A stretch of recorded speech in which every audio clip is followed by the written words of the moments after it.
Bom, Pitoli, a matéria, aliás, premium, viu? De destaque no Estadão, porque não tem lugar nenhum, não tem link nenhum, tem que abrir o jornal digital mesmo e ler. Não tem link dessa matéria, mas é uma matéria importante, escrita aí pela Cristiane Barbieri e o Marcelo Godoy, que diz o seguinte: o Ministério Público liga gestores de fundos da Faria Lima a negócios com o PCC.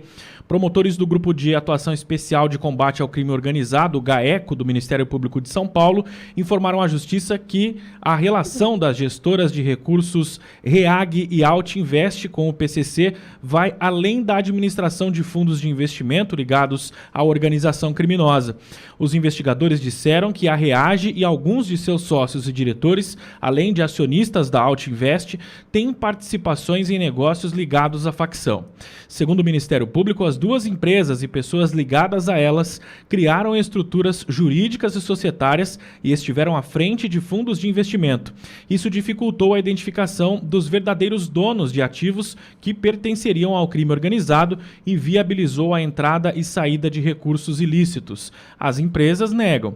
A relação das gestoras de recursos REAG, administradora de recursos e Altinvest, com o primeiro comando da capital, o PCC, revelada pela Operação Carbono Oculto, vai além da administração de fundos de investimento. A Justiça, os promotores estão afirmando essa informação que eu acabei de dizer, que esses acionistas têm participação em negócios ligados ao PCC, entre outras conexões com o crime organizado. Além dessa ocultação, ao assinarem como representantes das gestoras em aquisições de negócios, os envolvidos viabilizaram juridicamente entrada e saída de recursos ilícitos. Em alguns casos, participaram da gestão operacional de empresas adquiridas com esses fundos, que têm recursos sem origem no sistema financeiro, como afirma o Ministério Público.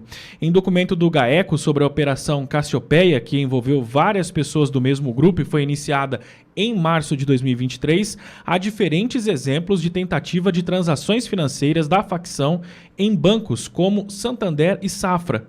Sem que os depositantes pudessem comprovar a origem dos recursos, os valores foram reportados ao Conselho de Controle de Atividades Financeiras, o COAF, e devolvidos aos donos que fazem parte desse grupo criminoso, segundo o Ministério Público. Algumas transações superavam os 50 milhões de reais.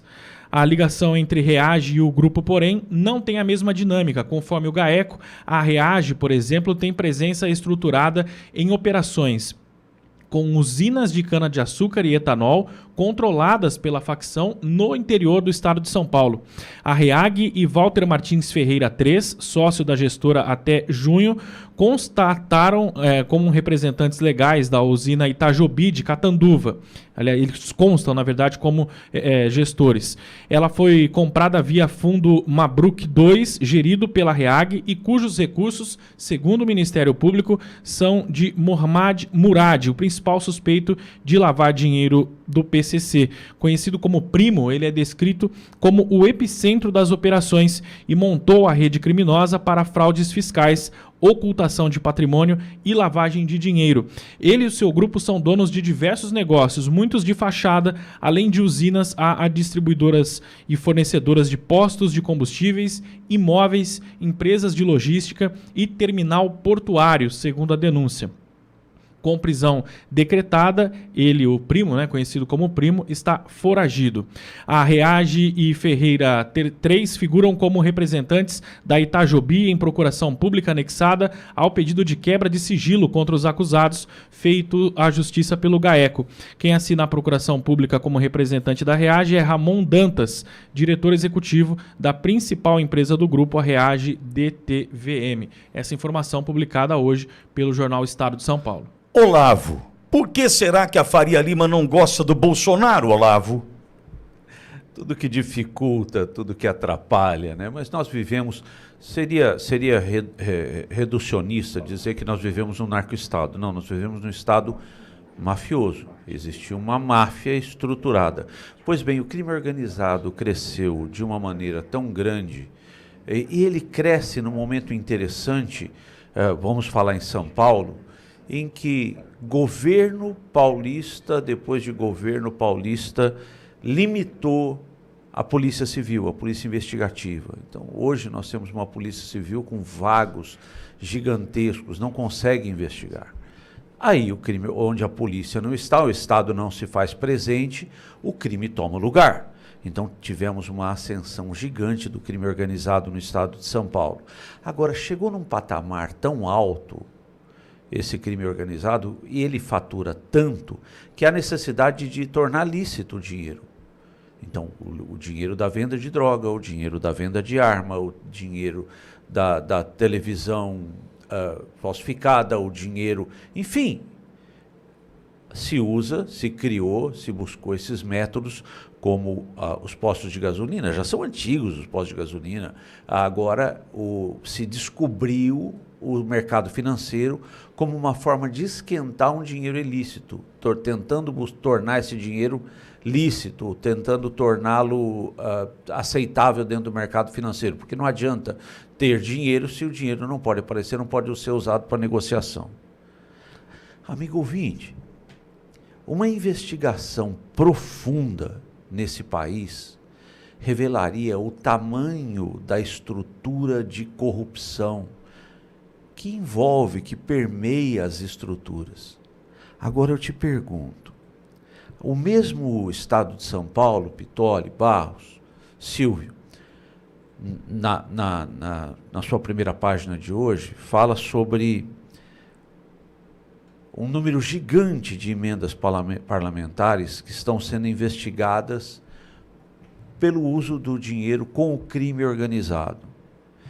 Sinceramente, com a corrupção pairando de forma solta, as investigações irão ocorrer? Ocorrerão efetivamente ao ponto de investigarem as emendas parlamentares que beneficiam o crime organizado, de chegarem nas fintechs que tornam lícito, que esquentam, para usar outra expressão, o dinheiro do crime organizado? Você vai notar, amigo ouvinte, que nessa gestão não houve uma Petrobras, não se fala em desvios assim tirando o Correio aí, mas enfim, o Correio não tem uma representação tão grande quanto a Petrobras. De onde vem o dinheiro da corrupção? Vem do crime organizado e vem especialmente da falta de investigação, porque se a investigação ocorrer, muita gente que a gente conhece cai por terra. Silvio, ontem eu fiz uma fala aqui na Alviverde e em função da notícia de capa do Estado de São Paulo, eu resgato, que é enaltecer, valorizar o trabalho de promotores corajosos. E aí entendo que Lincoln Gaquia talvez seja o principal representante disso tudo, que usa, né, da sua função como promotor de justiça para de fato cumprir com o seu papel junto à sociedade. Lembrando também de tantos outros que decidiram num sentido contrário à decisão de Lincoln Gaquia, fazia parte do esquema, ou não apurar, não investigar. O que me faz crer que decidir estar ou não investigar transforma esses aí em farinha desse mesmo saco do crime. Agora, isso mais uma vez, a exemplo do que perguntei para o Olavo, mostra o motivo pelo qual a Faria Lima é contra o presidente Bolsonaro, não é, Silvio?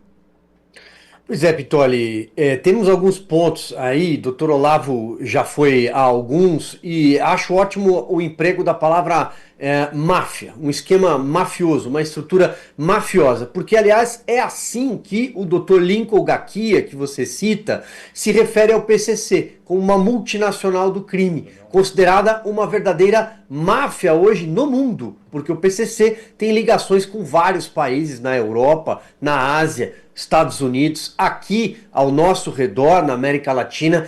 Ele se espraiou, né, lançou seus tentáculos para todas as áreas. Então veja que nessa reportagem do Estadão aparece a tal Faria Lima, né, hoje muito citada em reportagens. Ali estão as fintechs, ali estão bancos de investimentos, ou seja, são caminhos para a lavagem de dinheiro especialmente. E o PCC se especializou em esquemas de lavagem de dinheiro por movimentar bilhões, é com B, movimenta bilhões por ano. ou seja, por meio do narcotráfico. O Brasil é um corredor para escoamento de droga produzida principalmente na Bolívia, no Peru, na Venezuela, na Colômbia. Alguma coisa também chega pelo Paraguai. No Paraguai também você tem um fluxo de contrabando, um fluxo de armas. E o PCC, ele despacha isso para fora do país. A droga principalmente para abastecer os mercados europeus. Então, essa é uma modalidade, a lavagem de dinheiro e o narcotráfico, mas tem outras. Os postos de gasolina, as usinas, o setor sucroalcooleiro, eles começaram a tomar postos de gasolina em várias cidades do estado de São Paulo e para além também das fronteiras paulistas. Mas aqui no estado de São Paulo, não é só na capital, no interior principalmente, região de Ribeirão Preto, ali a região de Barretos, Campinas, próximo aqui da onde eu moro, são regiões completamente tomadas pelo PCC, justamente pela proximidade com as usinas e a instalação desses postos de gasolina. Lembrando que eles também detêm caminhões. É uma estrutura piramidal. Antigamente falava-se, o próprio Dr. Gakia em algumas entrevistas falava-se em 40 mil integrantes no PCC, mas hoje já não dá para mapear com exatidão. Tem desde advogados até políticos, muitos políticos eleitos para defender interesses da facção. Tem as ONGs ligadas àqueles que estão dentro da cadeia. Dr. Gakia já sofreu dezenas de ameaças de morte e dedica a sua vida a justamente tentar combater por meio do GAECO o PCC. Ele já relatou, inclusive, que a vida dele, vida privada dele, é complexa. Uma vez ele estava fazendo uma caminhada no condomínio onde mora e um drone estava em cima dele, por exemplo. Ele tem de andar cercado de seguranças. Ele vai a emissoras, às vezes, de rádio e televisão, dar entrevistas cercado de homens fortemente armados, né? Porque ele constantemente é ameaçado. Ele fez a transferência de vários líderes do PCC. E para finalizar, ele também cita que o PCC já não tem mais nada a ver com aquele PCC que surgiu na Casa de Custódia de Taubaté em 1993, numa briga durante o futebol na cadeia. Tinha o Geleião muito forte, tinha o Cezinha, o da Fé. Não tem mais as rifas, não tem mais as cebolas que eles chamavam, não. Hoje o PCC está totalmente dentro das engrenagens, desde a burocracia estatal até a política, a advocacia e, por que não, agora nos bancos de investimento e nas fintechs. E com um detalhe, aquela célebre frase clichê, onde o Estado não está, o crime está, isso aí está tudo junto e misturado num Brasil que, por exemplo, tira do jogo, e eu insisto em dizer, e já há dias eu venho usando o Anderson Torres como referência para esse comentário, na condição de ministro da Justiça e Segurança Pública, nunca se prendeu e apreendeu tanto como na gestão do presidente Bolsonaro. O Ministério da Justiça e Segurança Pública esteve sob o comando de Anderson Torres por quase 2 anos. Quase 2 anos. E Anderson Torres estava numa viagem para os Estados Unidos, na condição de secretário de Segurança Pública do DF, que ele já havia ocupado esse posto antes de ser ministro da Justiça e Segurança Pública no Brasil. Foi para uma viagem logo no início do ano ali, no 8 de janeiro, ele estava nos Estados Unidos e acusado de trama golpista, né, derrubada do Estado violenta do Estado Democrático de Direito, enfim. E a minha conclusão é que precisava tirar essa turma do jogo. E a turma do jogo passa por Anderson Torres, por Silvinei Vasquez e tantos outros que estão fazendo parte desses núcleos, né, dessa trama golpista, não pelo golpe, mas pelo que faziam pro Brasil, pelo Brasil naquele momento. E aí uso o Anderson Torres como referência porque é muito importante para esse esquema todo tirar essa turma do jogo. Vamos lembrar, dias atrás, anteontem, nós tivemos aqui a Flávia Magalhães, em entrevista ao Auriverde, uma entrevista, a turma tenta tirar o Auriverde de tudo quanto é lado, né, o logo da Auriverde, eu não me importo com isso, o que me importa é o recado que foi dado pela Flávia Magalhães a partir da Auriverde e ganhou outros veículos. Acho ótimo isso, hein? Pelo menos eu não fico sozinho, como na questão do Kassab, quando o hacker tratou do Kassab aqui, e eu fiquei sozinho. nessa história. Mas não tem problema. Nessa questão da Flávia Magalhães, quando a Flávia trouxe, olha, além de tentar me sequestrar em solo americano, ele tentou me sequestrar, o ministro, segundo Flávia Magalhães, a norte-americana, cidadã norte-americana, ele tentou me sequestrar em função de um post que fiz acusando-o, segundo Flávia Magalhães, o ministro do Supremo Tribunal Federal, de fazer uma visita a uma cola num presídio.